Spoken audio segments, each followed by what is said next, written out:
Zainab lives in Lagos. She's not reckless. She's not wild. She's responsible. They managed to eat once in a day. Zainab would always tell her mom that everything would be fine. Her father has been sick for months. He coughs violently most times.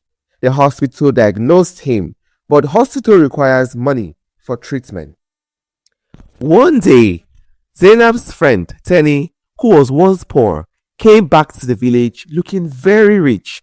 Zainab, out of curiosity, asked Tenny, Tenny, you look so rich. What have you been doing? Tenny then said, Zainab, I've been into so many things. Zainab still asked, things like what? Tenny then said, Zainab, my friend, meet me at this lounge tonight. I will discuss everything with you. Tenny gave Zainab the address. Zainab's father's health condition got really worse. Her father was told to bring 50,000 naira for his treatment. Zainab's mother was very worried. Very worried. Zainab then assured that she would try and get the money for her father's treatment. Later that evening, Zainab was able to meet with her friend Tenny at the lounge. Zainab then asked Tenny, Tenny, tell me please, what do you do? Zainab was very curious. Tenny then said, I carry goods. Zainab asked out of curiosity, what type of goods? Tenny said, white powder, cocaine. Zainab was very shocked. Then she said, cocaine? Tenny said, yes, cocaine. I swallow them, and that's how I make my money. Zainab was very shocked. Swallow cocaine? What if something happens to you? Tenny then said, nothing happens. All you do is just to swallow them, deliver them, and get paid. Fast money. Zainab said she would never do something like that.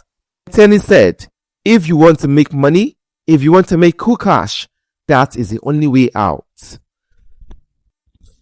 Later that night, Zainab couldn't sleep. She was thinking about everything they discussed. She called Tenny over the phone and said, Tenny, I am ready. I need to keep my father alive. She was under pressure. She had no choice. Tenny then told Zainab to meet her at the chairman's office. The following day, Tenny took Zainab to the chairman's office.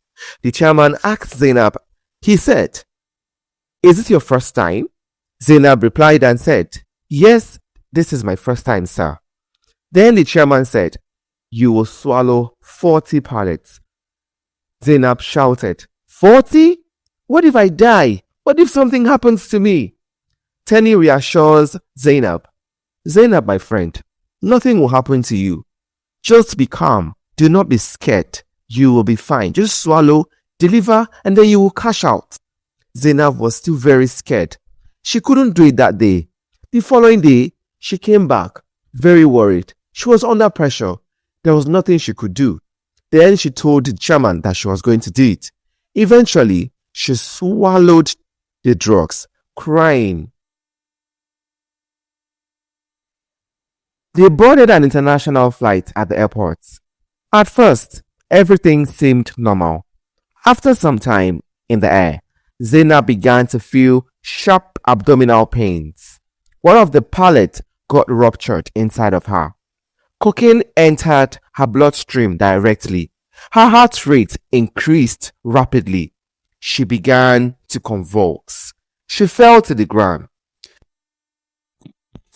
The plane made an emergency landing, but the overdose was too severe.